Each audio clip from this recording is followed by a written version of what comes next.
Graça e paz, povo de Deus, seja bem-vindo a mais um PrismaCast. Eu sou o Gabriel e hoje nós estamos com um convidado aqui, Guilherme, pra lá de interessante. Diz aí. Especial demais. Vamos lá. 29 anos, pai, pastor na Porto Brasília, professor de filosofia cristã, formado em teologia e palestrante sobre paternidade.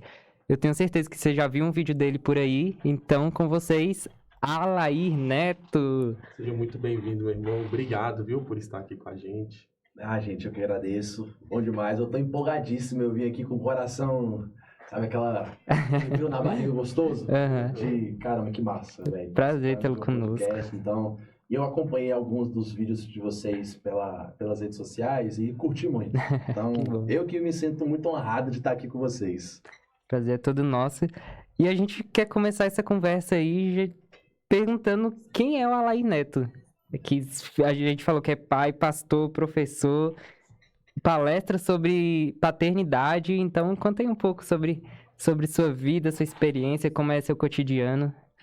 Gente, eu sou filho de pastor. Meus pais são pastores na Igreja Carisma, em Brasília. Fica no Guará. Uhum. Então, eu cresci no berço cristão e acaba que, acho que todo mundo cresce no berço cristão, chega um momento da vida que você sente aquela curiosidade de saber como é que é as coisas lá fora e tudo. E aí, mais ou menos ali entre os meus 13 para os 16, 17 anos, eu tive um afastamento da igreja. Uhum. Na verdade, não foi um afastamento da igreja. Eu continuava indo para a igreja. Foi um afastamento da minha espiritualidade, foi um afastamento da intimidade com Deus e tudo. E aí, com 16 anos, ali, 16 para 17 anos, eu tive uma experiência muito forte com Jesus. Eu acho que foi um divisor de águas ali na minha vida, para falar, cara, é isso daqui que eu nasci para ser. Isso aqui é o meu propósito de vida. O meu pai, ele tem mal de Parkinson, então, com o tempo, ele foi se aposentando das atividades da igreja e ele era o pastor de jovens da igreja. Uhum. E aí a rede de jovens lá da igreja começou a esfriar, porque meu pai não estava conseguindo estar tão presente assim nas atividades. Até que chegou um momento que não tinha mais jovem nenhum, acabou, não tinha mais rede de jovens. E uma vez, aí eu estava vivendo uma confusão na escola. Eu nunca fui um aluno muito de destaque, que tirava nota 10. Eu sempre fui um aluno mediano, assim, que passava raspando. 5. Mas é isso mesmo. Eu passava raspando. Então, eu meio que já estava vivendo aquela fase, tipo assim, velho, deixa a vida me levar. Eu não sei o que eu quero ser na escola, não sei o que eu quero ser na igreja, não sei o que... Então, eu estava meio que só deixando as coisas acontecerem, só deixando as coisas fluírem, só que só estava fluindo pro negativo. Só estava fluindo pra coisa ruim. Uhum. Até que eu cheguei em casa, eu vi meu pai conversando com meu pastor, meu outro pastor. São dois pastores que fundaram a igreja, né? E aí meu pai estava numa crise. Meu pai assim, eu não sei o que eu faço. Eu olho para esses jovens, eu vejo a potência que eles têm, mas ao mesmo tempo eles estão focando essa potência em outro lugar. Uhum. E naquele dia, engraçado, eu tinha acabado de chegar de uma festa junina. onde eu tentei ficar com a menina, não consegui, tava frustrado. Triste. Tava triste. E aí eu cheguei, e ainda escuto isso do meu pai. Foi a primeira vez que eu vi meu pai chorar. Eu nunca tinha escutado, eu nunca tinha visto meu pai chorar. E aí eu vi o meu pai mal por causa disso, eu fui pro quarto. E aí eu lembro que nesse dia eu botei meus joelhos no chão e falei assim, cara, Deus, se você tem algum propósito pra mim ainda, que o Senhor me mostre. Eu tô aqui para isso, eu tô aqui para saber se ainda existe algum tipo de esperança para mim. Aí nesse dia, foi um dia que eu não sei se eu subi aos céus ou se o céu desceu lá em casa, mas uma coisa muito diferente aconteceu. Ali, aquela oração de arrependimento começou a se tornar uma oração de esperança. Aquela oração que começou ali bem pesaroso, eu chorando, frustrado com tudo que estava acontecendo na minha vida, começou a se tornar uma oração de confiança, tipo de eu me sentir muito amado. É como se eu escutasse o Espírito Santo falar bem assim para mim, cara, você não sabe o quanto eu esperei por esse dia. O quanto eu esperei para chegar a esse dia. Aí, cara, a partir disso daí, com 16 anos, eu falei, é isso que eu quero. Eu cheguei pro meu pai depois dessa experiência. Lógico, aí não foi da noite pro dia, foi um processo. Mas depois dessa experiência, eu cheguei pro meu pai e falei assim, pai, eu posso continuar a Rede Jovens? Aí ele, filho, toca o barco. Aí eu juntei uns amigos meus pra gente montar uma banda. A gente ia só pra ensaiar, era uma banda de rock. A gente ia só pra ensaiar. E no final do ensaio a gente compartilhava uma palavra. Eu compartilhava uma devocional, uma reflexão com os meninos e tudo. E aí começou aí gente. Aí eu comecei a fazer isso na escola. Eu cheguei na escola, na hora do intervalo, eu falava pros meus amigos, vamos fazer uma parada aqui, velho, um momento aqui no intervalo com Deus e tudo. Tinha um brother meu que já fazia isso, ele já tinha saído da escola. Ele era do 3º ano do ensino médio, eu estava ali no meu 2º ano do ensino médio, e aí ele falou bem assim, ele tinha saído e tinha deixado o movimento, só que o movimento, até então ninguém tinha assumido o movimento. Aí eu juntei com outro brother meu e falei assim, mano, vamos assumir essa parada, vamos continuar fazendo isso aqui? E a gente começou a fazer. Aí eu comecei a falar dentro de ônibus. Aí comecei para rodoviária. Tinha um brother meu que tinha um projeto chamado Wonder Red Box. Que ele pegava uma caixa vermelha, ele botava bem ali na plataforma de cima da rodoviária, ele levantava e começava a contar umas histórias. Aí tinha o pessoal que ajudava a fazer teatro e tudo. E aí ele me chamou. E aí a gente começou a fazer esse movimento e tal. E aí foi fluindo. Aí depois desse dia eu falei, cara, depois de toda essa experiência, de ter voltado ativamente na igreja, de ter entendido um pouco mais do meu propósito e tudo, eu terminei o meu ensino médio falando, cara, eu quero fazer teologia. Quero fazer teologia porque eu quero ser pastor. E aí eu fiz teologia, eu era o mais novo do meu... Eu fiz teologia numa assembleia, na faculdade da Assembleia de Deus, acho que é a Fé. Ela fechou.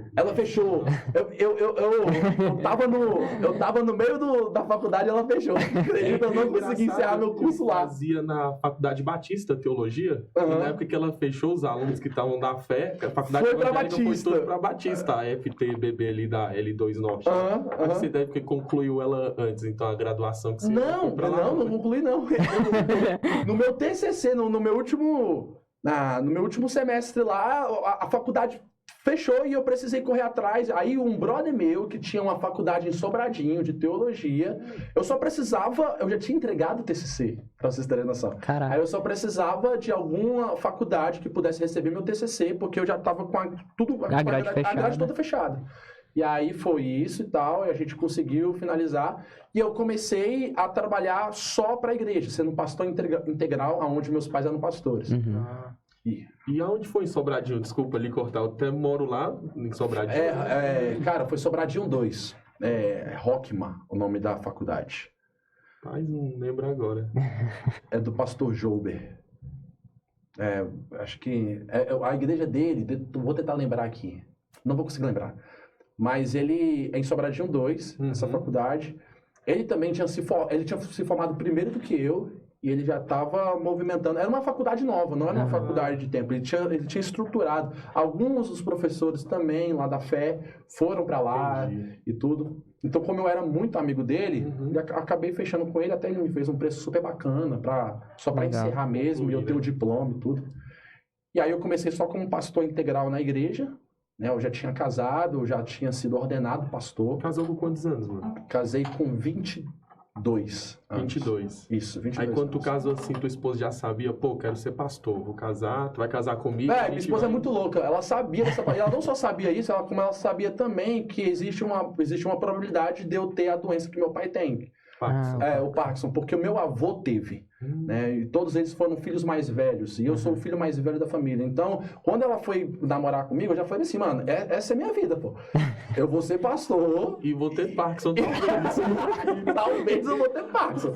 Então, vamos ver se você aguenta a parada. Mas minha esposa é muito louca, minha esposa, ela é cabulosa, mano. Ela é cabulosa, ela... Topou, entrou no barco e tá junto. E ela faz acontecer. Eu falo que eu era meio que o sorriso, assim, da galera e tal. Ela que levava a gente pra igreja. Ela que fazia o movimento acontecer. Ela que levava... Que bacana. Ela tem uma veia evangelística muito forte.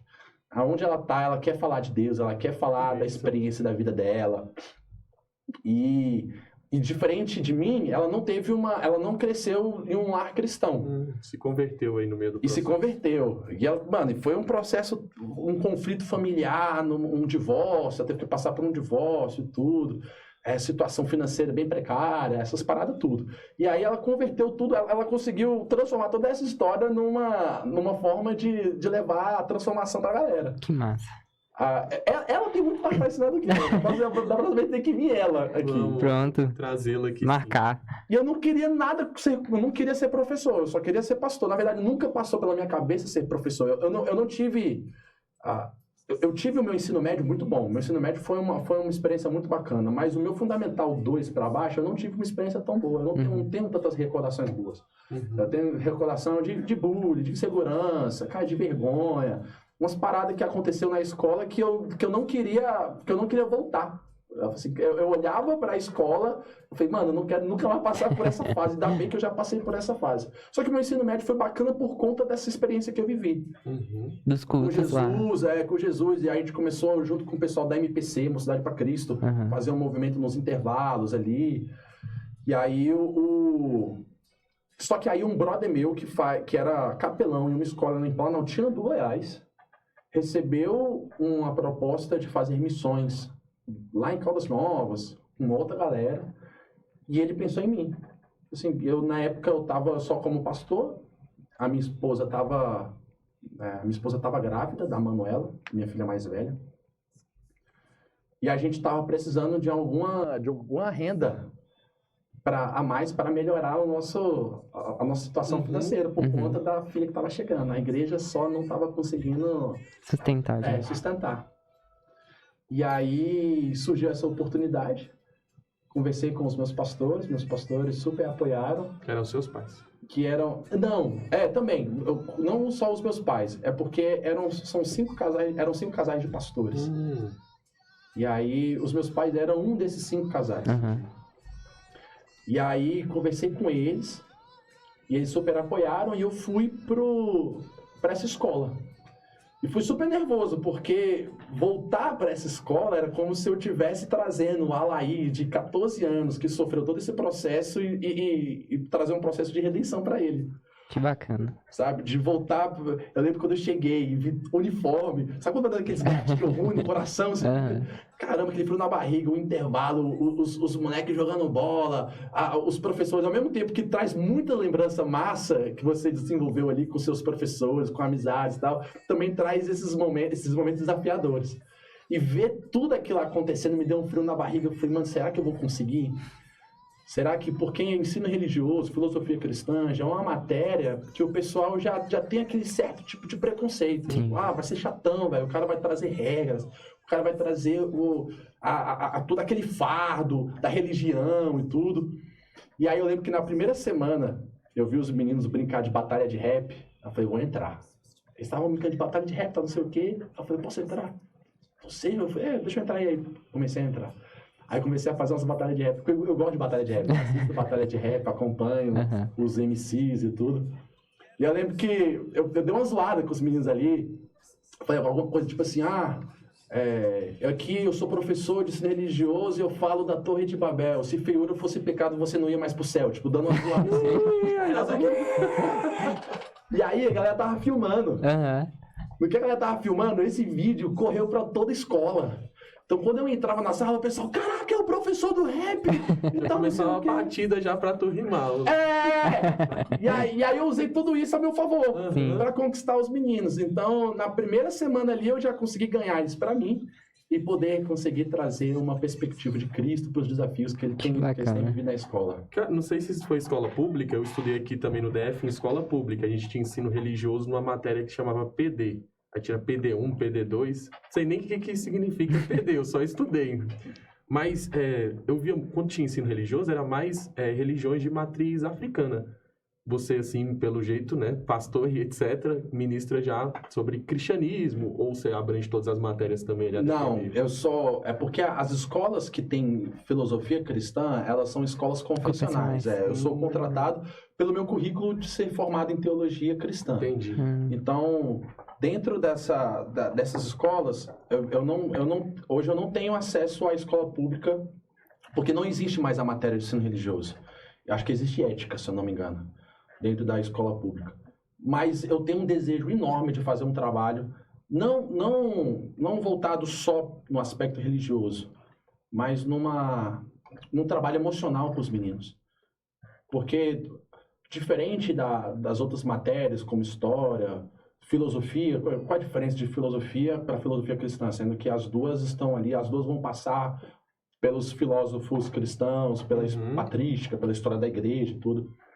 É que a minha é muito mais relacional, a minha é muito mais voltada para trazer uma ótica de Jesus sobre os desafios que eles estão vivendo ali, sabe? Conflito com os pais, né? O conflito com as amizades ali, o respeito à autoridade, ao professor. Então, é muito mais uma conversa aberta e trazendo a perspectiva cristã sobre como que a gente vai olhar agora esses desafios a partir de Jesus, como que eu jogo a luz de Cristo nesses desafios para a gente resolver, do que passar pelo um conhecimento histórico, porque eles já vão ver isso na história e vão ver isso na filosofia. Então, o ensino religioso é mais voltado para o momento aplicação, desafiador. né? Aplicação prática. Como que Cristo faz sentido aqui? Beleza, você está falando aí da história, tal, da patrística, está falando aí do primeiro momento aí da igreja, você vai falar de Kierkegaard. Como é que você agora vai trazer isso daqui para aplicação prática? Aí eu entro. Aí que hoje eu, como capelão e professor de ensino religioso, de filosofia cristã, eu entro com uma aplicação prática, tendo os pais como meu aliado. Então, quando eu estou com os pais, eu defendo os alunos. Quando eu estou com os alunos, eu defendo os pais. É mais ou menos esse meio de campo aí. Eu sou esse meio de campo, eu sou esse juiz. Eu vi um vídeo teu muito interessante, ministrando aula, né? As suas aulas são bem dinâmicas, assim. Eu vi lá uns fazendo umas forma lá, equilibrava em cima da cadeira, e um pé na mão e etc. Essa parte, assim, dinâmica, sempre, pelo jeito, você sempre tentou ser assim, a fim de envolver para criar uma conexão ali com o aluno, dentro de uma matéria que às vezes pode ser encarada por alguns como tedioso. Matéria chata. Hoje... Como é que tu elabora assim, essas dinâmicas? Tu pensa, hoje eu vou botar eles para equilibrar em cima da cadeira. Cara, é estudo. É você olhar na internet, pesquisar na internet, é você ir atrás de conteúdo. É você ter um tempo ali em casa. Eu separo um tempo em casa para eu orar por eles, para eu pensar em como que eu posso gerar essa conexão com eles, como que eu posso sair do padrão para fazer eles enxergarem a vida de uma outra forma. Então, eu tô sempre... E muito vai também da personalidade, sabe? Como eu sou esse cara um pouco mais expansivo, né? E nem sempre foi assim, tá? É importante eu falar isso, porque na minha adolescência, eu acho que por os desafios que a gente enfrenta, eu sempre me senti reservado nesse sentido. Eu tinha esse Alaí expansivo dentro de mim, mas eu tinha vergonha de soltar ele. Sim. Tinha vergonha Você sofreu ali de bullying, etc? De bullying, de tirar matéria. Cara, desde a quinta série, porque hoje é sexto ano ao ensino médio, né? Na nossa época era quinta série, sexta série, sétima série. Então, desde a minha quinta série eu ficava de recuperação. E era recuperação sempre em duas matérias, que era matemática e o resto. Então a gente olhava assim, a gente olhava para todo esse desafio que a gente vive. Hoje graças a Deus, todo o sistema educacional tem tentado incluir todo mundo. Então hoje você tem um laudo para quem tem um TDAH, né? Hoje você tem uma prova especial. Na nossa época não, na nossa época, cara, se você tem TDAH ou não, você se vira. Então, o meu ritmo, até eu entender que o meu ritmo de aprendizado era diferente dos meus colegas, cara, isso me trouxe uma comparação bizarra de ruim. De falar assim, caramba, parece que todo mundo consegue fluir ou não. E matemática era a minha... Era o meu espinho na carne. Sou formado em matemática. Você é formado em matemática? Mas, cara, matemática... E hoje, o que eu percebo? Hoje... Tem uma frase que eu vi essa semana, assim, se o seu filho ele é bom em algum esporte e ruim em alguma matéria cognitiva, por exemplo, uma matemática da vida, contrate um treinador e não um professor de matemática, potencializando esse lado bom. Sim.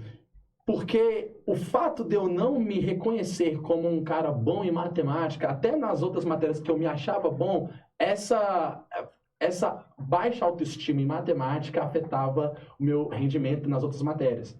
Porque eu já não tinha... E matemática sempre foi uma matéria muito valorizada, principalmente em Brasília, por conta de concursos públicos. Né? Que você, por exemplo, matemática, português, essas matérias estão ali... Elementares, né? Isso! Então, artes era café com leite, pô. Artes era café com leite. Você ser bom em artes não significa nada. Nadinha. E eu era muito bom em artes. Eu gostava muito da criatividade, eu gostava dessas expressões humanas e tudo.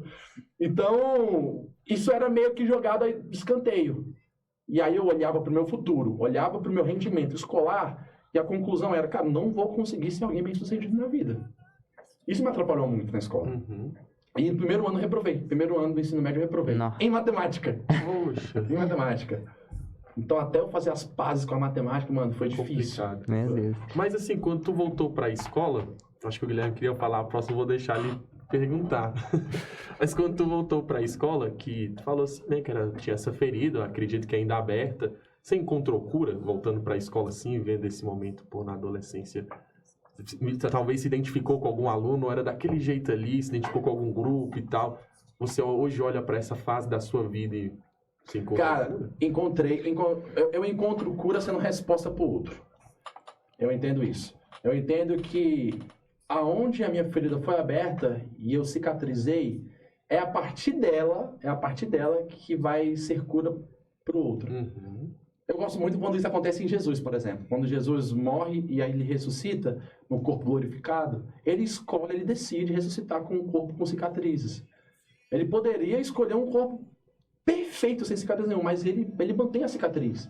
Porque a cicatriz é parte da história, a cicatriz que prova que você ali é original, a cicatriz que prova que você teve dificuldades, que você passou pelo processo. E foi por causa dessa cicatriz que Tomé acreditou que ele realmente estava ali ressurreto. Né? Que não, então esse é o Jesus. Então eu trazer as minhas cicatrizes me fez gerar uma conexão com os alunos que passam por um processo muito parecido com o meu. E hoje eles olharem para mim, ser uma referência, caramba, que massa, o professor, esse professor da hora e tal, não sei o que, chegou aonde chegou, então existe esperança para mim. Então é mais ou menos isso. Né? Não é uma cura no sentido de eu esqueci. Uhum. Não lembro mais, não carrego mais mágoas daquele lugar, mas eu tenho essa história, mas essa história, ela passou por um momento de redenção. Uhum. Onde, a partir de Cristo, eu consegui ressignificar. Eu consegui olhar agora para isso com outros olhos, que me faz agora dar sentido para os próximos meninos que estão passando por esse processo, entende? Entendi. Glória a Deus. E aí você começou dando aula e começou a integrar esses momentos mais espirituais, digamos assim, com os alunos. E aí você, assim, que nem você falou, engraçado, dinâmico nas aulas, na hora da parte ali mais séria, digamos, como foi a reação deles? Olha o que eu vou falar. Eu quase não tenho uma parte séria, Uhum. mas séria no sentido de, eu vou sair dessa parte dinâmica e agora eu vou introduzir um ambiente espiritual. Sim, Eu acredito o seguinte, eu sou um ser espiritual, sim, sim. vivendo uma experiência humana. Então, a dinâmica e a parte reflexiva carrega a dinâmica é espiritual. O Sim, engraçado é espiritual. Aham. O que eu tô ali com eles. Então, eu sou muito professor que eu entro na realidade dos alunos. Meus colegas de trabalho até brincam, falam assim, caraca, velho, como é que tu consegue conquistar esses meninos desse jeito e tudo? Aí o outro falou, mano, mas o Alaí é mais aluno que o próprio aluno. O Alaí joga com os meninos, o Alaí brinca com os meninos, o Alaí fala a linguagem dos meninos, o Alaí tem toda essa performance para trazer o adolescente para perto dele. Então, normalmente, os momentos sérios são os momentos que eles estão enfrentando alguma dificuldade. Uhum. Nas aulas, é super dinâmico. Raramente eu trago um momento sério, tipo assim, gente, agora vamos trazer aqui uma coisa mais reflexiva e tudo. Sim, sim. Normalmente, as aulas, eu gero uma conexão muito forte com eles. Eles olham para mim e falam assim, cara, o meu professor é gente como a gente. E aí, onde é que está o momento que eu acredito que é o momento onde eu consigo introduzir Jesus na história do menino. Uhum. Onde eu consigo fazer ele ter sentido ali a filosofia cristã. É quando ele acabou de passar ali por um divórcio dos pais, e aí ele corre lá na escola, entra lá, eu tenho uma salinha do capelão, ele entra lá na salinha do capelão e fala, chorando assim, professor, estou passando por uma barra, me ajuda. Aí nesse momento eu sempre começo as minhas conversas, né, falando da minha perspectiva de fé, e falo, cara, você aceita uma oração? Normalmente todos aceitam, raramente eles, porque eles sabem que é uma expressão de carinho, né? Não é só simplesmente um conselho, eles entendem que eu acredito muito que Deus ele consegue agir fora dos meus limites. Sim. Então, é meio que tenho fé por eles. E aí, nesses momentos, são os momentos que a gente vai mostrando que Jesus não está tão longe como ele imaginava que estava. Porque falar de Jesus hoje no Brasil, não existe um lugar que você vai e vai ter assim, nossa, eu não conheço nada sobre Jesus. Alguma coisa a pessoa viu, né? Então hoje meu papel não é ensinar, não é mostrar Jesus. Sim. Meu papel é mostrar que Jesus não está tão longe dele como ele imaginava que tivesse. Entende? É mostrar que Jesus não está distante da realidade dele. Esse é meu papel. E como é que eu faço isso? Sendo Jesus na vida dele. Eu entrando na realidade dele. Então, a minha oração, quando eu chego na escola, é essa. Deus, que ao entrar na sala, os meninos tenham a sensação de que o amor entrou ali. Né? Que ao olhar para mim, eles tenham a sensação de que estão olhando para o amor. Né? Que ao conversar comigo, eles tenham a sensação que estão conversando com o amor. Então, deixa eu contar uma experiência rapidão. Claro. Cara, eu fui para a Planaltina do Goiás, depois eu vim agora para o Vitória Regia, eu sou professor hoje no Vitória Regia, e quando eu entrei no Vitória Regia, todos os professores chegaram para mim e disseram, você não vai ter dificuldade nenhuma aqui com essa turma. Só com uma turma, por causa de um aluno. O aluno já era queimado ali com os professores. E aí, eu pensei o seguinte, cara, eu sou um mestre em conquistar aluno bagunceiro, tá de boa, tá de boaça, tá tranquilo. Eu pensei que eu ia tirar de letra. Aí vai lá eu dar aula pra essa turma com esse aluno. Ele tá assistindo, daqui a pouco ele vai assistir essa live. E aí eu entrei nessa turma, comecei a dar aula, e cara, que aula difícil. Sabe? Eu dando aula, ele levantava e era debochado. Ele dançava ele dançava pra distrair o pessoal e tal. Ele fazia piadas irônicas e tudo. Mano, foi difícil, velho. Foi difícil. Eu lembro que eu olhava pra esse menino e falava assim, Deus, coloca a sua mão, senão coloca a minha, velho. Eu sou da disciplina positiva, mas nessa hora, velho, dá vontade de... Nossa, meu Deus do céu! E aí eu saí dessa sala com a sensação de que foi a pior aula que eu dei na minha vida. Eu nunca tinha tido essa sensação de ter dado uma aula tão ruim assim, de que ninguém absorveu nada, que ela foi atrapalhada do início ao fim. Eu fiquei bravo, eu entrei na salinha do capelão e fui conversar com Deus. Eu falei, Deus, não aceito isso e tudo. Eu falei, quer saber, vou conversar com esse garoto. Cheguei lá na sala, fulano, vem cá. Aí sentamos lá na minha salinha, eu comecei a trocar ideia com ele. Eu falei assim, mano, me conta aí um pouco mais de você. Eu sou assim, no começo. Ele começou um pouco mais resistente, tal, não sei o quê. E aí depois ele foi se soltando, eu fui me soltando ele também. Aí eu fui contando as minhas histórias, eu acho que ele foi se identificando. Até que chegou num momento que ele falou bem assim, professor, eu odeio voltar para casa. Odeio voltar para casa. Porque quando eu chego em casa é sempre a mesma coisa. São meus pais brigando. E aí eu fico mal, eu vou pro quarto, começo a chorar, meu pai entra no quarto, por que você tá chorando? Tá maluco, tá não sei o quê, a minha mãe entra pra tentar me defender, tá não sei o quê, e aí meu pai me compara com meu irmão, dizendo que eu sou a vergonha da família, porque as minhas notas vão ruim, tá não sei o quê, e eu odeio voltar pra casa. O máximo de tempo que eu conseguir ficar na escola, eu quero ficar. E aí ele falou assim, eu sei que tem alunos da minha sala que também passam por uma situação muito parecida que eu. E não é justo a gente ser triste em casa e na escola. A lógica dele. Não é justo, professor. Então, quando eu chego aqui na escola, eu quero fazer a galera feliz, pô. Eu quero fazer meus amigos felizes, eu quero tirar uma risada ali, eu quero brincar ali com o pessoal e tal, não sei o quê. Aí eu falei pra ele assim, mano, que lindo isso, velho. Que lindo o seu coração. Mas até quando você vai viver essa mentira? Até quando você vai tentar passar uma felicidade que você não tem? Aí ele parou, eu olhei e começou a encher de lágrimas. Caramba. Aí eu falei, nessa hora eu pensei assim, mano, eu acessei o coração do moleque. Parei de conversar e tal, falei, vem cá, me dá um abraço. Aí deu um abraço nele. Aí no que deu um abraço nele, eu falei bem assim, ó, eu quero que você imagina que quem tá te dando um abraço agora é o seu pai. Tá?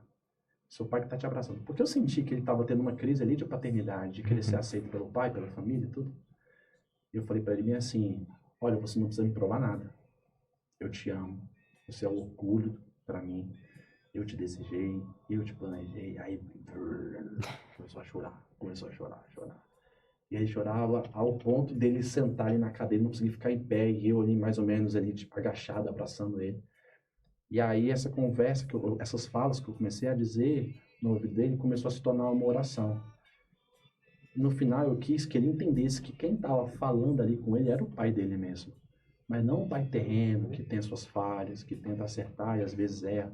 É o pai do céu, sabe? É o pai ali, é Deus perfeito, dando direção para ele. E aí eu lembro que terminou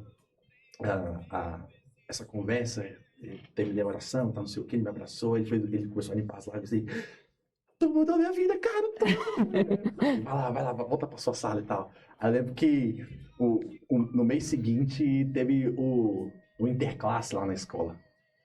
E no interclasse lá na escola ele começou a jogar e tal, não sei o que, e o pessoal, todo mundo torcendo e tal, não sei o que, e tal. E quando eu cheguei, ele tava jogando e o time dele tava perdendo. E ele tava chorando. Eu quero perder. Aí eu falei, vem cá. Tinha dado o intervalo, né? Assim, mano, seguinte, velho.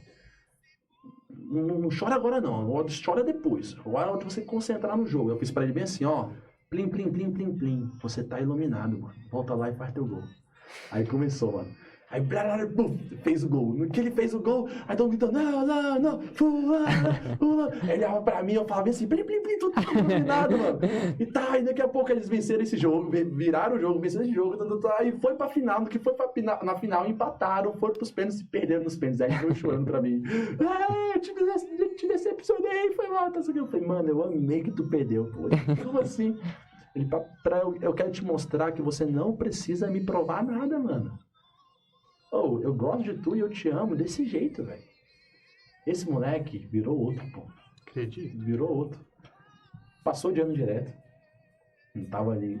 Os professores começaram a elogiar ele. No começo do ano passado, ele chegou pra mim e falou assim, professor, não sabe o que aconteceu. Foi o quê? Meu pai chegou em mim do nada e falou que me amava. Pô. Isso nunca tinha acontecido. Eu falei, cara, que massa isso, mano. Que massa. E o que mudou ali na vida dele? A presença da paternidade. É meio simples isso, né? Só que ao mesmo tempo, o simples não é fácil, né? Porque o mundo que a gente vive hoje é um mundo de cuidar de órfãos e viúvos, como Sim. já diz o mandamento lá da igreja.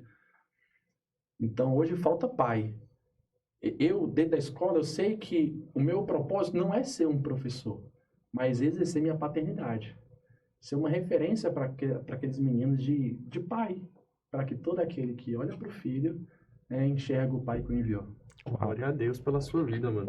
E em situações assim, desse tipo, né? Que tem um conflito aí que foge do ambiente escolar, que vem de casa, da família, etc.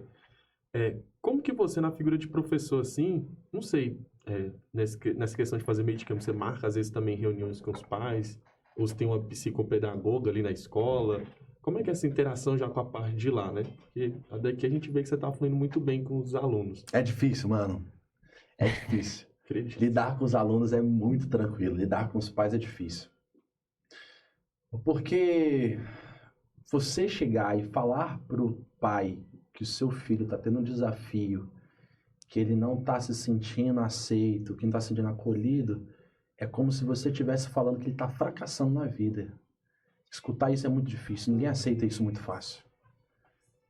E aí é muito louco, a gente não veio de uma cultura que estuda a paternidade, a gente simplesmente vai pela tradição e pelo instinto. Uhum. Então, quando você diz isso, e você dá uns toques, você dá conselhos, o cara fala assim, o que esse menino tá querendo me ensinar? O que essa geração tá querendo me ensinar? É sério mesmo? Então tem sido desafiador. Não são todos os pais assim. Tem pais que estão super abertos para mim. E é muito legal porque eles me acompanham nas redes sociais, têm acompanhado todo o meu trabalho. E eu percebo uma mudança na relação deles com os filhos. Os filhos percebem e eles sempre me agradecem tudo. Mas você tem uma resistência muito grande por parte dos pais, porque os pais eles estão ali focando, pensando que talvez o que vai trazer sucesso para o menino vai ser a provisão financeira que ele está trazendo para casa, né? Vai ser a escola particular que ele está pagando e tudo. E acaba tirando o mais importante, que é a presença. Eu estar perto ali. E não é estar perto, na verdade, é estar junto. Não necessariamente precisa estar perto, porque tem gente que está perto, mas não está junto. São coisas diferentes. Ausência presente, né? Isso. É uma presença ausente. Tá, mas parece que não tá. Sim. Tá distante, tá com a cabeça lá no trabalho. Tá, mas tá com a cabeça em outra preocupação. Tá distraído. E acaba que você não tem ali 100% da tua paternidade ali, da tua presença, do teu acolhimento. E o filho sente, velho. E o filho sente. Só que às vezes o filho não consegue dizer isso pro pai. E ele vai descontar isso aonde? Na escola. Com os professores, com os amigos. Às vezes ele não fala nem de forma tão direta, né? Mas a forma como ele tá comunicando isso é o através das ações, comportamento e etc. Mas é isso mesmo. É o comportamento. O comportamento fala muito. Eu tenho trabalhado com os meninos esse ano sobre comunicação. E tem a comunicação não verbal, que é muito forte. Jesus ele tem uma comunicação não verbal muito transformadora. Você vê aquele momento que lançam a mulher pega em adultério aos pés dele. E aí o pessoal, tá todo mundo em pé, com a pedra na mão, tentando encontrar uma brecha para poder apedrejar a mulher ou Jesus. Assim, essa é a hora. Sim. Então a postura deles é estar em pé, em posição de acusação, né, de olhar de cima para baixo. Eles falam isso para Jesus e Jesus fala bem assim: olha, quem de vocês aí não tiver pecado, que atire a primeira pedra. Se algum de vocês aí é perfeito, tá tranquilo. E aí quando Jesus fala isso, né, ele abaixa. A Bíblia fala que ele reclina para desenhar no chão. Muito louco isso, né? Sugestivo demais, né? É sugestivo demais. O que esse movimento tá passando? Qual a mensagem que esse movimento tá passando? Então, quando ele faz isso, ele começa a desenhar no chão, e aí o pessoal vai soltando as pedras dos mais velhos até os mais novos, e vai todo mundo embora, e aí ele pega a mulher, endireita a mulher e pergunta onde estão os seus acusadores, né? Não tem mais ninguém. Esse movimento de ir até o chão é muito transformador. Ele não fala nada, mas comunica muito. Sim. Porque qual é a única pessoa que está no chão? A mulher.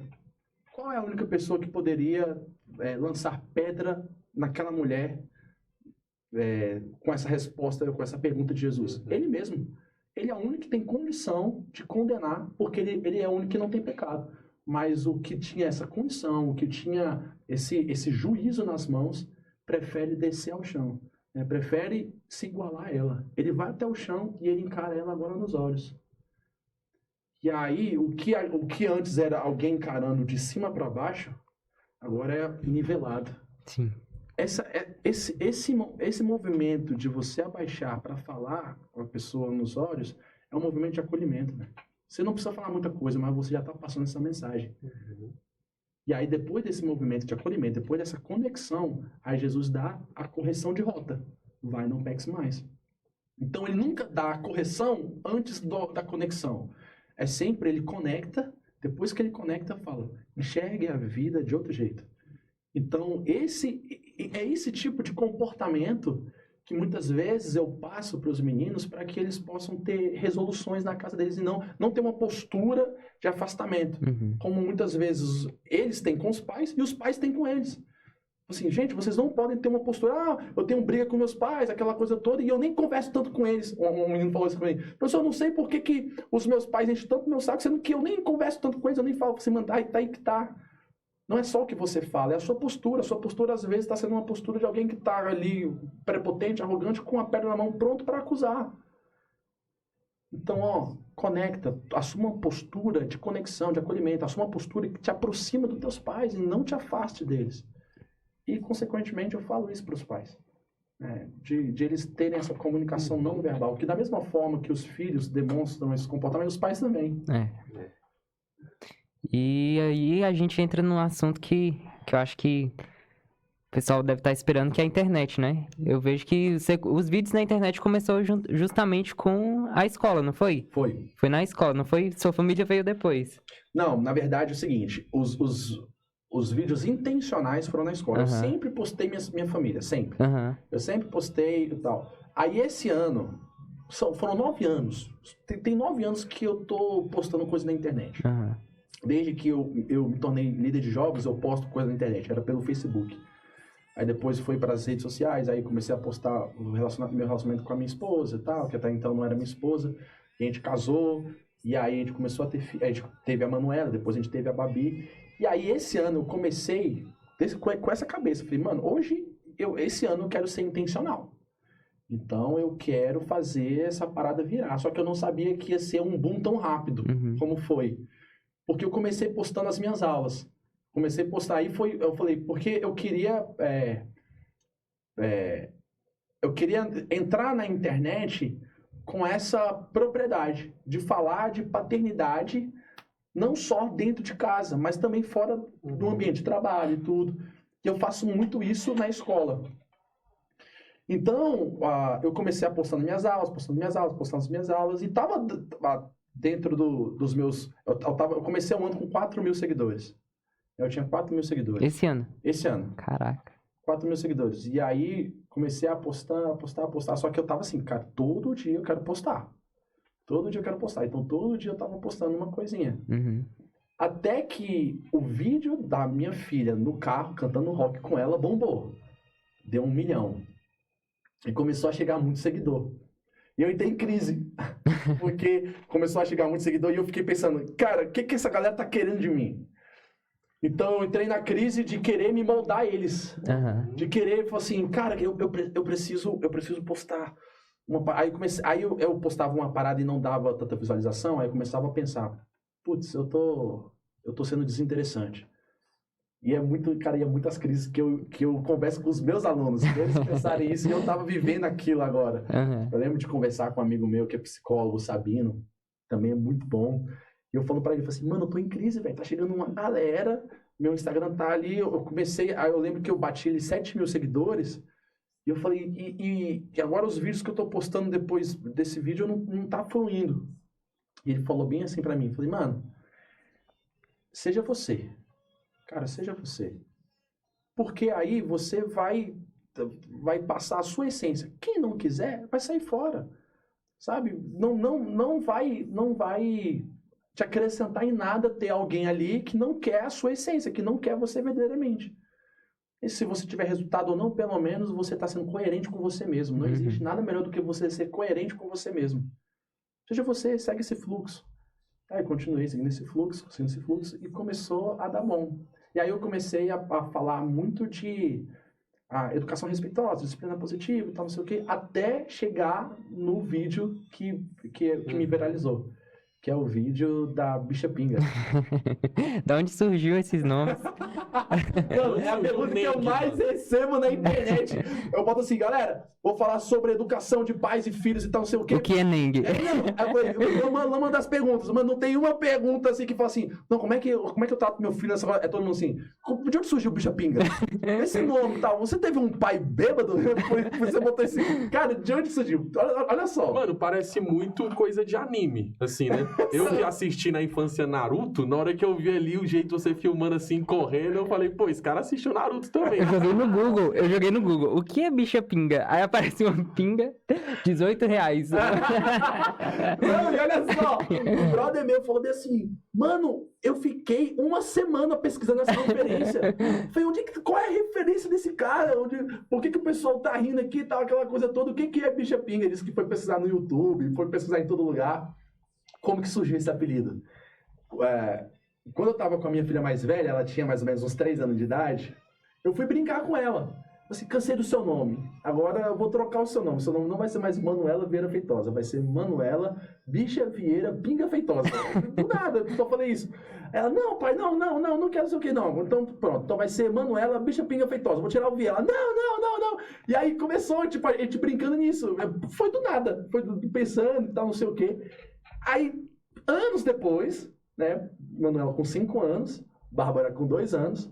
Eu ia fazer essa brincadeira do Neng, né? Do pessoal ali da Angola, do Cunamata e tudo. A Neng é uma gíria da Angola? É uma gíria da Angola. É irmão, criança. né? Irmão? É criança? Ah, pensei que era irmão. E aí... É tanto pra irmão quanto pra criança. Ah. E aí... Aí a gente tava ali conversando, eu e minha filha mais velha, a Manuela, eu falei pra ela bem assim... Qual é o nome que a gente vai dar pra Babi agora? Aí ela, Bicha Pinga. Eu falei, é mesmo? Esse apelido, ela tirou do baú esse apelido. Eu falei, vamos fazer a Bicha Pinga. E aí a gente foi fazer a Bicha Pinga e tudo. E, cara, deu muito bom. Deu assim, o pessoal, caraca, que apelido engraçado. Não, chama atenção, no começo do vídeo você chamando tua filha de Bicha Pinga. Aí a pessoa, quê? Não, aí estourou, aí, cara, aí furou a bolha. No que furou a bolha, o que eu percebi que furou a bolha foi quando um aluno chegou pra mim e falou bem assim... Professor, no Twitter, só o que fala é disso. E eu não tenho um Twitter. Uhum. Aí você pesquisava lá, Bicha Pinga, aí tinha a galera dando... agora só chamo minha namorada de Bicha Pinga. Agora não sei o quê. Bicha Pinga rabiscou o sofá. Bicha Pinga não sei o quê. Bicha Pinga... E foi falando essas paradas e tudo. Eu falei, caraca, velho, realmente... Um brother meu falou assim, mano, eu tô em Juazeiro e o pessoal só fala disso. O pessoal tá falando disso toda hora. A gente tava no mercado um dia desses... E eles falaram assim, onde vocês gravam vídeo na internet? Eu fiquei mal me achando, eu falei, caraca, grava, tal, eu falei, pô, você reconheceu? Tal, não, reconheci pelas crianças. Já pensou que ia ganhar alguma coisa de graça, um patrocínio? Porque até então você não aparece muito nos vídeos com sua filha, né? Que você tá gravando ali em primeira pessoa. Isso. E aí não aparece. Eu não apareço, eu fico, eu dou esse ar de mistério, né, de quem é o mestre, quem é esse cara. E aí, que é coisa que o próprio Cunamata faz, o pessoal da Angola, né? Só que ele é mais cabuloso ainda porque ele nunca apareceu. Você não tem foto dele, então você fica no imaginário. Quem é esse cara e tudo. E aí eu fui fazendo, e aí deu muito bom. E aí, mano, aí estourou. Aí, cara, foi muito rápido. Foi em questão... Uma semana eu tava comemorando 10 mil seguidores. Na outra semana eu tava comemorando 100 mil seguidores, cara. E aí agora eu tô com 260 mil, eu acho. Uau. Alguma coisa assim. Qual foi o primeiro vídeo que viralizou mesmo? Foi o do rock. Do rock. Cantando com a sua filha. Contando com a minha filha. Tá. Foi o que viralizou. E aí um brother meu falou bem assim, mano, é assustador o seu crescimento, porque você traz muita gente, aquele traz muita gente. Só que uma coisa é você trazer gente, outra coisa é você converter em seguidor. Uhum. Então a galera veio, olhou pro teu conteúdo e quis ficar. Mano, e eu achei isso da hora, sim, sabe? Então, aí depois, os vídeos que eu achava que tava sendo totalmente desinteressante, começou a bater 100 mil, 200 mil, tal. Não chegou a mesma escala do Bicha Pinga, né? Que bateu 20 milhões. Oi, cara, o Will Smith não tem um vídeo com 20 milhões, velho. Você vai ver assim, os caras grandão, assim, não tem um vídeo. É muita coisa. Ou seja, pensar comigo, 20 milhões, o DF tem o quê? Com em torno é isso que eu ia falar. 4 vezes o Distrito Federal. Saiu do Brasil e com certeza viralizou fora. Tem gente de outros países. Eu fui fazer uma enquete, tipo assim, ó, se você é de Brasília, você marca aqui, se você é de outro estado, você marca aqui, se você é de outro país, você marca aqui. Pô, teve muito mais gente fora de Brasília. Eu vi que meu público tá todo em São Paulo e Rio de Janeiro. Mas é normal. Normal. Os metrópoles do Brasil, isso. Né? Então tem muita gente lá. Teve uma menina que mandou esses dias, falou assim, cara, a gente é muito fã lá dos seus vídeos e tal, não sei o que, minha amiga vai fazer aniversário de 15 anos e tal, grava um vídeo pra ela, tá ligado?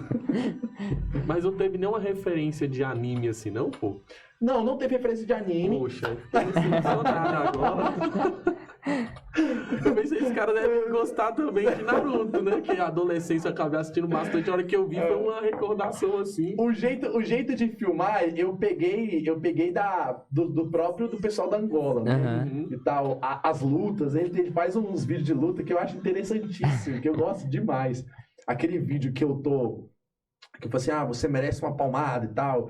E eu vou com a mão, e do nada a minha esposa pega a mão assim, vem um Muito boa. poder, tipo, e volta pra ela, e ela é a sensei manda-chuva e tudo. Aquele movimento de câmera eu tinha pegado de referência dele, mas você não é o primeiro a me falar isso. Os meus alunos falam isso. Caraca, às vezes parece que eu tô assistindo um anime, uma luta, tá não sei o quê, Pois chega é. ali e tudo.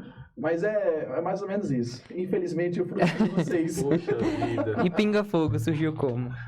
Cara, o Pinga Fogo surgiu de uma amiga nossa, no dia seguinte, né, lá na escola, tava todo mundo falando disso.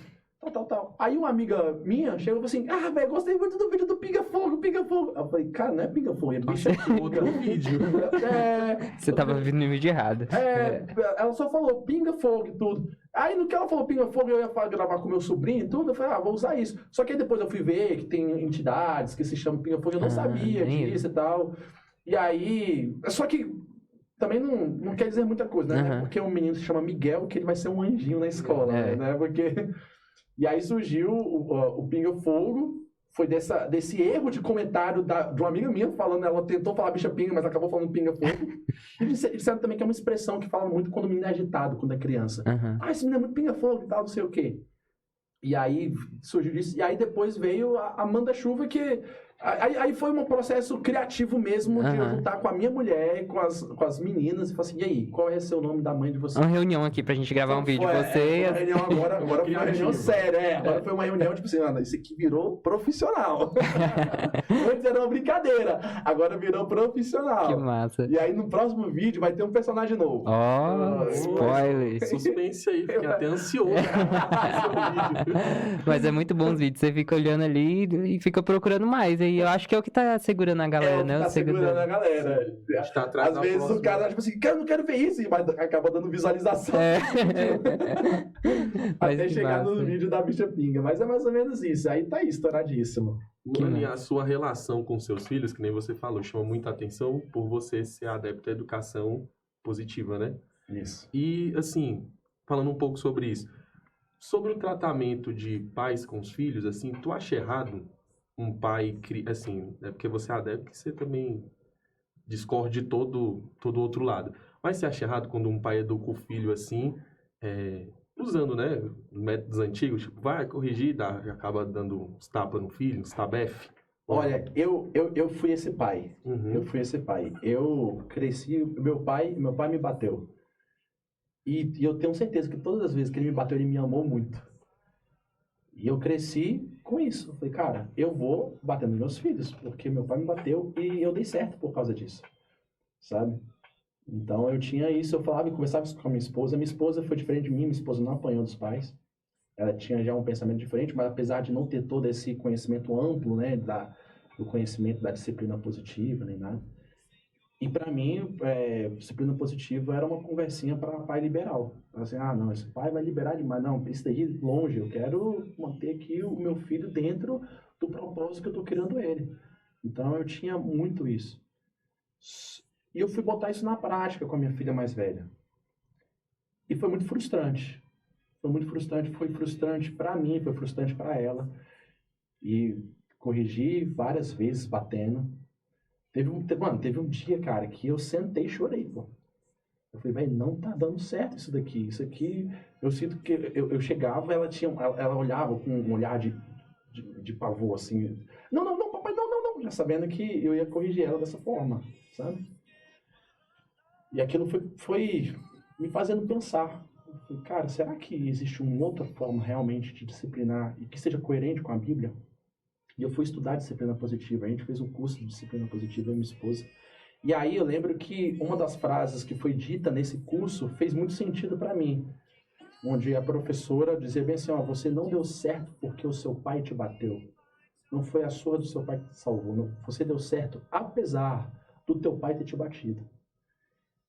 Como é que agora eu correlaciono? Agora eu tenho essa realidade, né? Existe uma constatação, né, da neurociência de que bater na criança só vai trazer prejuízo para o crescimento cognitivo, desenvolvimento cognitivo, o atraso no aprendizado. Agora, como é que eu pego essa verdade, essa constatação e eu correlaciono com a Bíblia? Com o texto, por exemplo, de Provérbios, aquele pai que afasta a vara da disciplina. Justamente, só tem que ter separado aqui. Porque Dê um texto pra gente. Vendo os seus vídeos, né? Eu confesso que eu fiquei em reflexão profunda, porque, que nem você falou, assim, eu ainda não sou pai, penso em ser pai, né? Aí no futuro breve. E justamente a gente cresceu assim, tomando umas palmadas ali quando errava e tal, né? Da minha mãe eu nunca apanhei, mas meu pai me batia direto. Uma vez meu pai foi me buscar no fliperama, que eu não podia ir no fliperama, ele foi me buscar com cinto, eu apanhei do fliperama até em casa. Então eu cresci com isso, né? Então é algo no subconsciente. Não, quando eu tiver filhos, eles errar ali, eu vou levar ele no canto também e dar umas palmadas. E quando eu vi o seu vídeo, eu fiquei refletindo, só que a primeira coisa que me saltou à mente foi justamente o texto de Provérbios 23. Não que eu quero criar um debate, mas só pra Não, mas é refletir. maravilhoso. A gente precisa disso. Uhum. Lê o texto. Provérbios 23, no versículo 13 e o 14, na NVI diz assim: Não evite disciplinar a criança. Se você a castigar com a vara, ela não morrerá. Castigue-a você mesmo com a vara e assim a livrará da sepultura. Olha só, a gente tem... Como é que hoje eu olho para minha relação com as minhas filhas? Uhum. Agora a conversa... Eu gosto dessa conversa. Eu gosto... Porque a forma como eu me relaciono com os meus filhos, eu sou a primeira referência de Deus para meus filhos. A forma como eu me relaciono com eles vai ser a forma como eles vão se relacionar com Deus. Então, eu ter sido disciplinado dessa forma com o meu pai, me criou uma projeção de Deus. Então, às vezes que eu errava, eu já tinha na minha cabeça de que eu ia ser castigado daquele jeito, daquela forma. Falei, se meu pai me castigou assim, ele me ama, né? Deus, quando ele também me ama, ele vai me castigar dessa forma, né? Vai ser uma coisa mais severa.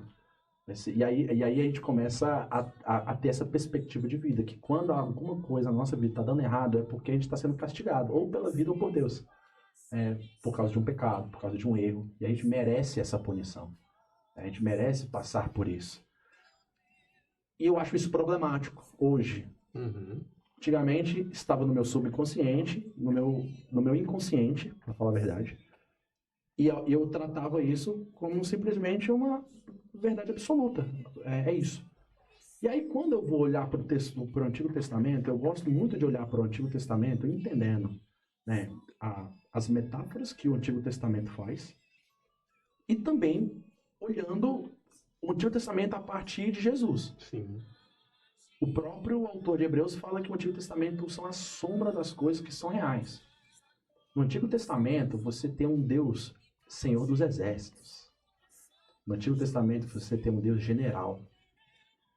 No Antigo Testamento, você tem uma referência ali de paternidade, de um Deus até um pouco mais distante da tua realidade afetiva. Você vê Davi olhando para os montes e fala assim, olha, de onde virá o meu socorro? Eu olho para os montes, de onde virá o meu socorro vem do Senhor. Porque na cabeça deles, eles achavam que Deus tinha, a habitação de Deus era atrás dos montes. Eram longe. Né? Você tem toda essa caricatura, né, do pai, que não pode ser, que o afetivo é a mãe que se relaciona. O pai ele traz a provisão, o pai ele vai ensinar o menino a não chorar.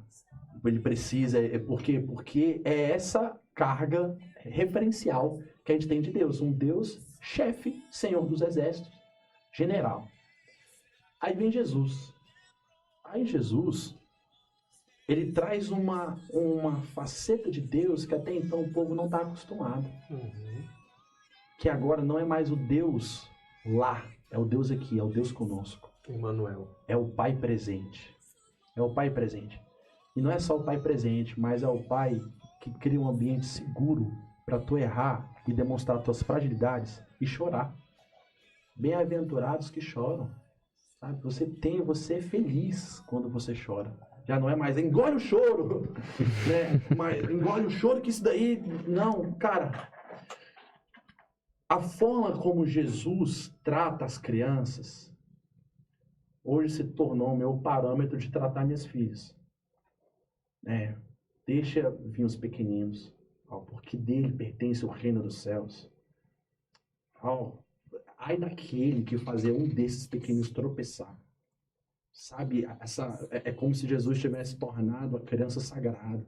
A gente tem toda uma teologia falando que se criança morre criança, ela vai para o céu e tal, porque não tem a consciência ainda de decidir as coisas e tudo. Então Jesus torna sagrado. E não só Jesus torna sagrado, porque Jesus ele também é criança. Eu começo a imaginar quais seriam os dilemas de José e Maria com Jesus. Maria sabe que Jesus é o Filho de Deus e José sabe que Jesus é o Filho de Deus. Agora, eu tendo essa verdade, que o meu filho é o Salvador da humanidade, como que eu vou tratar ele? Como que eu vou conduzir ele? Eu vou pensar 30 mil vezes antes de fazer ou falar alguma coisa. Por quê? Porque que está aqui, mano, é um ser divino. Tem um propósito muito grande nas nossas mãos. Então, o cuidado, eu acredito que o cuidado que José e Maria tiveram com Jesus foi muito sensível, foi muito delicado, foi muito atento. Por quê? Porque eles sabem que ali é o Messias. Ele já tem esse spoiler de que ali é o Messias. Então, eu não consigo imaginar José falando bem assim, deixa de frescura, moleque, para de chorar. Ele devia pensar, caramba, peraí, é um filho de Deus aqui. Deixa eu ver como é que eu vou falar com ele. Deixa eu trazer a melhor forma de corrigir a rota desse menino. Porque eu acredito que também Jesus deve ter passado pelos seus desafios ali na adolescência, com certeza. Com certeza. Você vê, só José e Maria sabem da verdade que ele é filho de Deus. Mas com certeza surgiu os boatos, isso ali é filho da traição, pô. Seu pai é corno, não sei o quê. Mano, o bullying que deve existir ali, mesmo que no culto, porque a Bíblia não mostra, né, ali a adolescência, só o momento que Jesus está ali ensinando os mestres. Só os 12, né, e some depois, só aparece. Só que hoje eu pensar isso me faz repensar a forma de eu tratar as minhas filhas. São seres divinos, cara. Os filhos não são meus. Minhas filhas não são minhas. Minhas filhas, elas vieram através de mim, mas elas não são minhas, elas são de Deus. Como que vai ser a minha forma? E aí eu olho minha forma de conduzir, de corrigir. Aí eu olho para o Antigo Testamento dessa forma. Eu acredito que os antigos sim corrigiam batendo. Mas todas as vezes que fala de vara na Bíblia, a metáfora, qual é a referência que eles têm de vara? Pastor de ovelha. Pastor de ovelha. Ovelha é um animal muito sensível. Ovelha é um animal que, se você é um pouco mais agressivo com ela, você já perdeu a lã, você já perdeu o leite dela. Então, na maioria das vezes, a vara e o cajado era para trazer a ovelha para perto, para apontar. É porque tinha aquele gancho e tal, então aproximava. Então, quando falava assim, olha, não afaste a vara da criança, para mim, não está falando sobre uma punição física. Apesar de eu saber que eles também corrigiam dessa forma. Mas o texto não está evidenciando isso. O texto está evidenciando, primeiro, a disciplina na infância. A importância de ter uma disciplina na infância. A importância de você olhar para a tua criança. É lá que precisa de uma disciplina. É lá que precisa de uma atenção. É lá que precisa de uma direção. Eu gosto muito de falar com a minha escola, né, com os pais e tudo, que a parte mais importante da vida é a infância. Porque é onde você vai construir os seus referenciais. A forma como que você fala com o seu filho hoje vai ser a forma como ele vai falar com ele mesmo amanhã. Então essa voz que a gente conversa com a gente mesmo, a gente acha que veio do nada, que é a nossa voz aqui e tudo, mas não. Foi uma construção. Muitas vezes nós conversamos com a gente mesmo e nos acusamos, não é porque surgiu do nada, é porque em algum momento um adulto falou dessa forma com a gente abraçou aquilo como uma referência. E aí eu olho para Cristo, eu olho para o Antigo Testamento e olho para a constatação da neurociência e falo, tem como disciplinar os meus filhos, né? Tem como essa vara ser essa correção sem ser uma punição ou castigo. E como é que eu vou ensinar? Presta atenção. O objetivo da paternidade, o objetivo do pai, pelo menos o que deveria ser, é ele se tornar desnecessário. Uhum. Desenvolvendo uma autonomia no menino, uma responsabilidade, ao ponto dele lá na frente ser capaz de resolver as próprias demandas e não precisar mais de uma interferência do pai. Deus, em Jesus, ele é desnecessário. Certo momento, os discípulos estão conversando com Jesus, e aí Jesus fala bem assim, aí eles falam bem assim, Mostra pra gente o Pai. E Jesus, vocês estão de brincadeira comigo. Eu tô esse tempo todo com vocês e vocês ainda estão perguntando sobre o Pai? Quem olha o Filho, enxerga o Pai que o enviou. É como se Jesus estivesse falando assim, vocês não precisam ver o Pai. Por quê? Porque vocês estão me vendo. Eu sou idêntico ao Pai. Então a gente vai medir a nossa maturidade espiritual, não é o quanto a gente deseja ver Deus, mas é o quanto Deus é visto em nós. É o quanto, não é o quanto Deus é necessário naquele meio, mas é o quanto ele não precisa ser necessário ali. Por quê? Porque os filhos falam assim, pai, a gente já aprendeu. Você não precisa mais botar a mão na massa, vai descansar. A gente agora vai tocar o barco. Deixa que agora é com a gente aprendeu. Esse é o processo de maturidade espiritual, esse é o processo de maturidade de um ser humano. De uma formação de um ser humano. Jesus, ele ensina o que é ser humano. Não é simplesmente o que é ser espiritual. A santidade de Jesus é um ser espiritual que se esforçou para ser humano.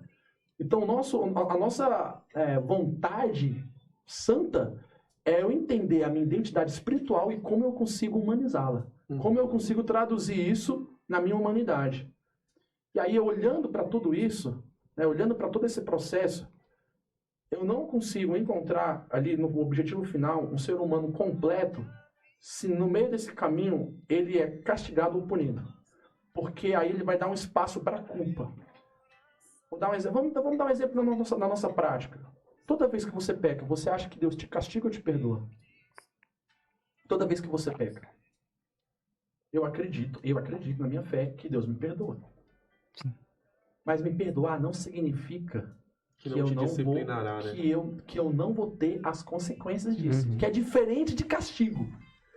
Perdão é Deus me livrar da culpa e do castigo. Para que agora, eu entendendo quem eu sou, eu possa lidar com as consequências da melhor forma possível. Então, toda atitude da minha filha vai ter uma consequência. E às vezes, quando eu castigo ela, foi um exemplo que eu dei nas redes sociais. Ela quebrou, ela estava com um suco na mão, deixou escorregar, quebrou, ficou o suco esparramou e o copo quebrou e perdemos dinheiro com isso. Você vai ficar de castigo, você vai ficar sem televisão. Isso não ensina o comportamento certo. Isso só vai colocar para ela um medo dela não querer ser castigada. Eu quero me livrar do castigo. Num dia que não existe mais esse castigo, ela vai continuar agindo errado.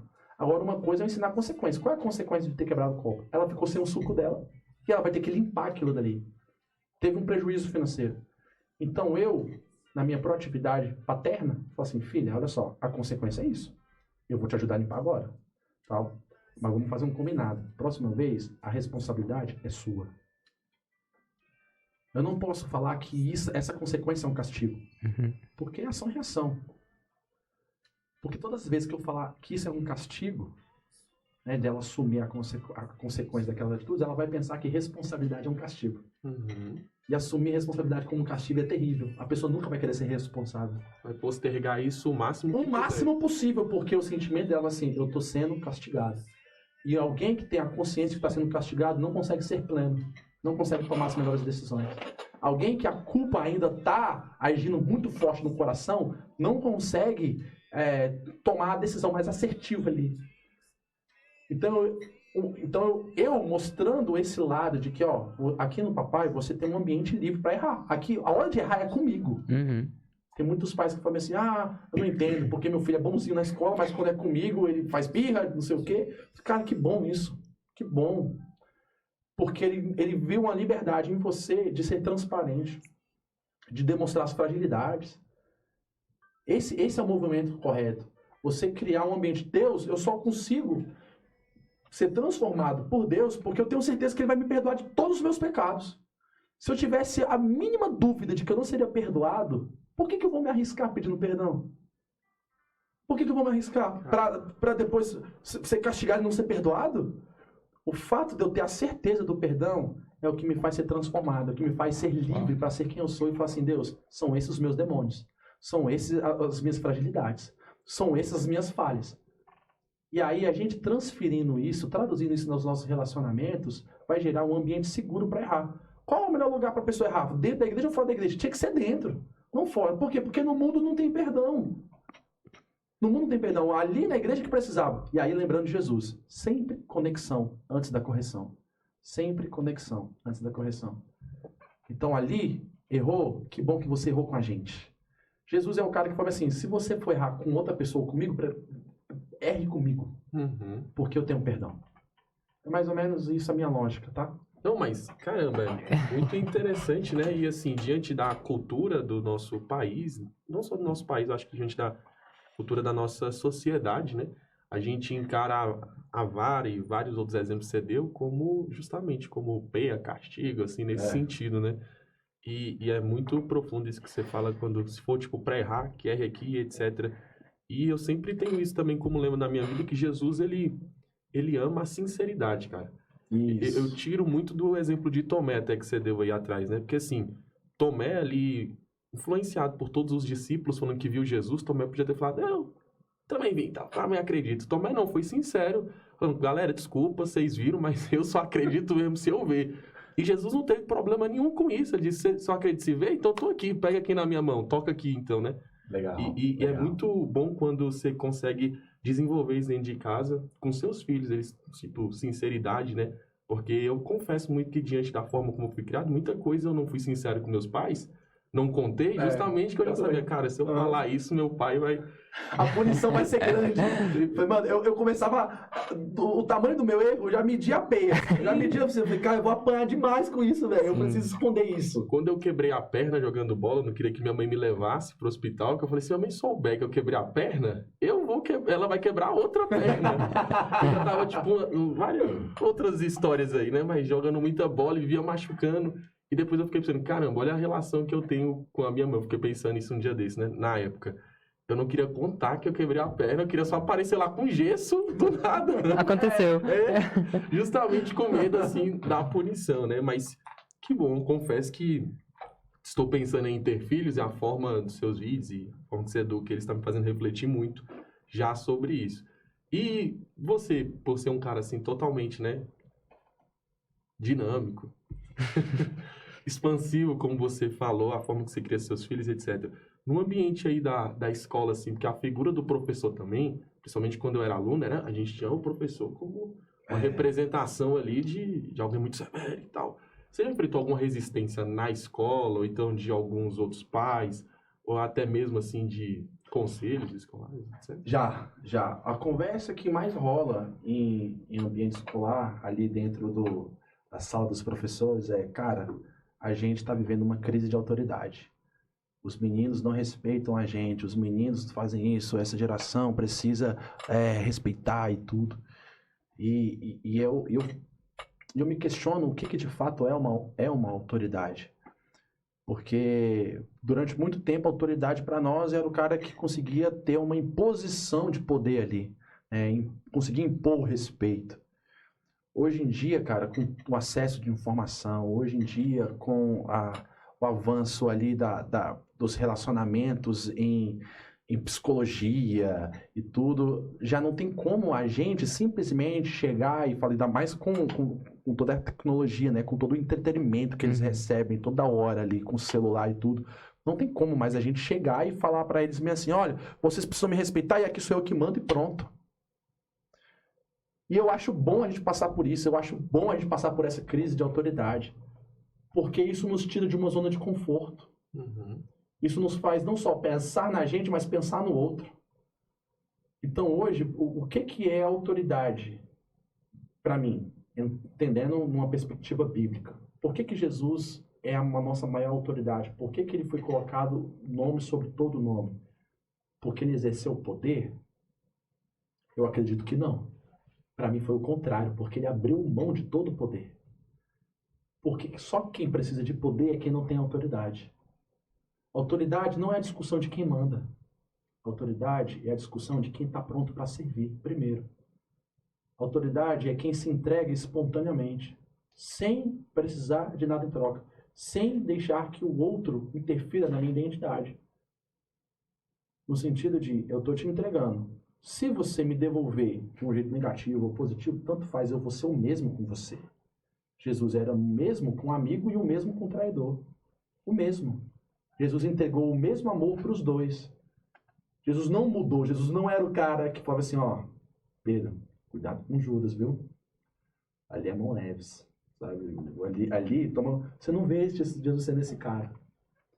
Então, Jesus, ele traz uma perspectiva para mim de autoridade, é de alguém que se entrega espontaneamente, descendo na realidade do outro. Então, o movimento de Deus ali, como eu falei, né, que Jesus desce, o movimento de Deus é descendo. Por isso que os filhos são chamados de descendência, vem da palavra de descer. Se tem alguma coisa que nos ensina a descer, é filho. Filho se enfrenta situações assim com os filhos, que é humilhante se os filhos não estivessem naquele cenário. Que humilhação é essa? Esses dias eu tava brincando de cachorrinho, né? Minha filha subindo em cima de mim e tal. Se tira minhas filhas desse cenário, aquela posição, a coisa mais vergonhosa do mundo. É a descendência, né? Eu descendo ali. E ali eu descendo na realidade. O que nos conquistou, o que me fez ser submisso a Cristo, né? A vontade dele, não foi porque ele impôs isso a mim, mas porque ele me conquistou na entrega espontânea. Meu Deus. Então, hoje, eu olho para a sala de aula e eu falo, cara, eu preciso me entregar por esses meninos. Eu preciso traduzir esse amor na realidade deles. E aí tem muita galera que fala assim, não, vai misturar. Se você virar amigo de aluno, você vai perder a autoridade. E é muito louco, né? Aí quando a gente começa a tratar servo e chefe, empregado e patrão. Os alunos são meio que nossos empregados e nós somos os patrões e tudo. Aí você vê Jesus conversando com os discípulos bem assim, olha, eu não chamo vocês de servo, vocês são meus amigos. E aí eu falo isso até para os pais com os filhos. Não trate os filhos como empregado, trate os filhos como amigo. Aí vai perder a autoridade. Foi aí que você vai ter autoridade. Porque quando eu sei que você é o meu amigo de verdade, tudo que você falar para mim é uma ordem, pô. O seu pedido é uma ordem, porque a gente compartilha de uma mesma essência. A gente compartilha de uma mesma visão, de um mesmo propósito. Então, os meus filhos, em algum momento, eles vão mandar em mim, e em outros momentos, e na maioria deles, eu vou mandar neles. Mas com a autoridade da amizade. Da amizade. Não tentando provar quem manda, não disputando poder. Eu não estou ali para disputar poder com os alunos. Eu estou ali para traduzir essa verdade. Eu estou ali para falar para eles que eu estou me entregando por eles em amor, né? Essa forma eu tenho ganhado respeito. Não só dos meus alunos, como também dos meus colegas de trabalho. Então, eu não só atendo os meus alunos. Ixi, várias vezes eu converso com os meus colegas de trabalho. Várias vezes a gente chorar junto. Mas não como alguém que tá aqui, ó, eu sou distante. Porque toda vez que eu me coloco como patrão, chefe e tal, eu me distancio, pô. Eu me distancio da realidade deles. Qualquer coisa que eu falar vai ser de um lugar distante. E aí pode até impor um medo, um respeito, mas não vai trazer proximidade.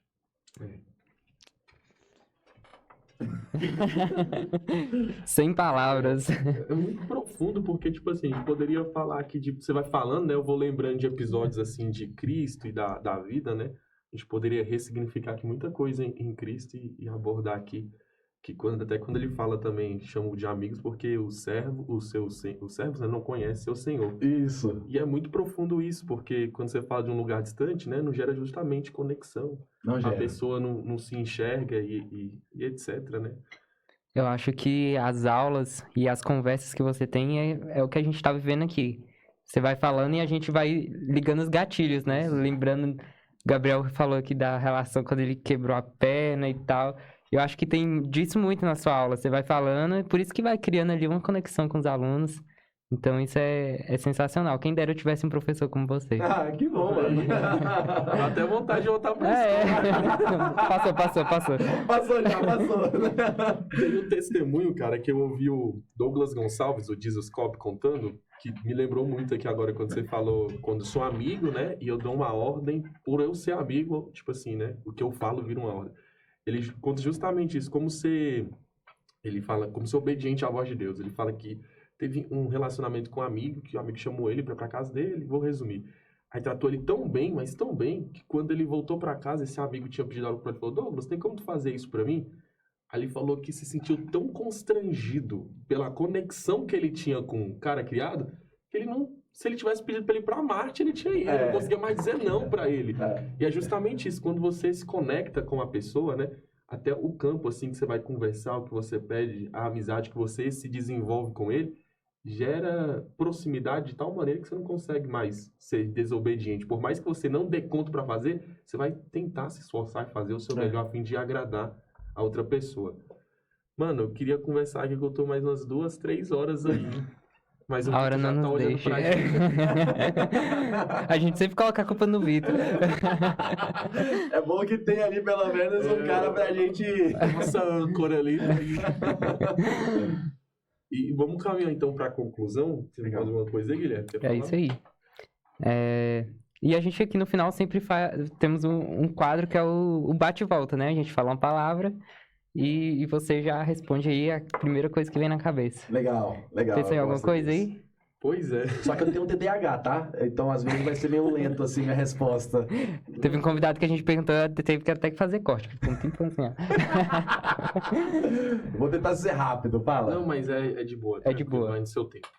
Aí eu vou falar 5 palavras, tu fala a primeira coisa que vier. à sua Eu tenho mente. umas também, viu? Hoje eu tenho. Ah, não, então faz tu hoje. Tu não sempre pensou? fiz. Então tá, vamos lá. Alunos. Ao corte. Família. Filhos. Responsabilidade. Jesus. Meu maior amor. Isso é uma palavra só, né? Ou não? Não, fica à Fica vontade. Tá livre. bom. Internet. Maturidade. Tem que ter maturidade pra usar esse negócio. Alair Neto. Pai da bicha pinga. E é isso, pessoal. Queremos agradecer demais a sua presença aqui. Muito obrigado, mano, de coração mesmo. Deus abençoe muito sua vida. A gente já te Amém. admirava pela internet, né? Conhecendo, então a admiração aumenta muito, muito mais. E a gente quer deixar um espaço pra você aí. A gente geralmente não deixa, mas eu acho que a galera tá em casa pensando assim, cara. Ficou um papo tão profundo, né, É. de conexão. Antes dele aproveitar que o pessoal tá no suspense aí pra ouvir, se inscreva no canal, por gentileza. Deixa Dê o o like aí, joinha. Boa. compartilha o vídeo, por gentileza. Você vai fazer um Quarta-feira papo que vem tem enorme mais. pra gente. Fica à vontade. Tá com a palavra. Gente, primeiro, obrigado. Que honra estar aqui. Eu gosto eu gosto muito mais de conversar do que de pregar. Sério mesmo, eu gosto muito mais de conversar do que de dar aula. Eu acho que uma conversa bota a gente nessa movimento horizontal, né? Uhum. Todos aqui somos iguais. Eu gosto dessa troca. E se eu pudesse hoje compartilhar, deixar uma mensagem final, Jesus é a nossa maior referência de ser humano. De ser humano no sentido mais humano possível, né? Ele não é o nosso salvador simplesmente porque ele nos transfere de um endereço, né? Nos tira do inferno e nos leva para o céu. Mas ele é o nosso salvador porque ele nos ensina o que alguém do céu faz aqui na terra, né? Uau. Como que alguém do céu vive. Então ele traz o pecado, ele veio tirar a nossa humanidade, tirar esse humano de nós. O pecado vai nos tornando cada vez mais animal. A gente sendo guiado pela nossa carência, pelo nosso instinto e só pensando na gente. Jesus ele devolve essa humanidade para a gente. Jesus ele devolve essa responsabilidade relacional de que temos sim que cuidar dos outros, temos sim que olhar para o outro com uma responsabilidade. E quando eu olho para o outro como família, né, eu acho que você está no caminho de levar a salvação para a vida dele. A salvação, da mesma forma como Jesus foi a salvação, né, foi o céu no nosso inferno.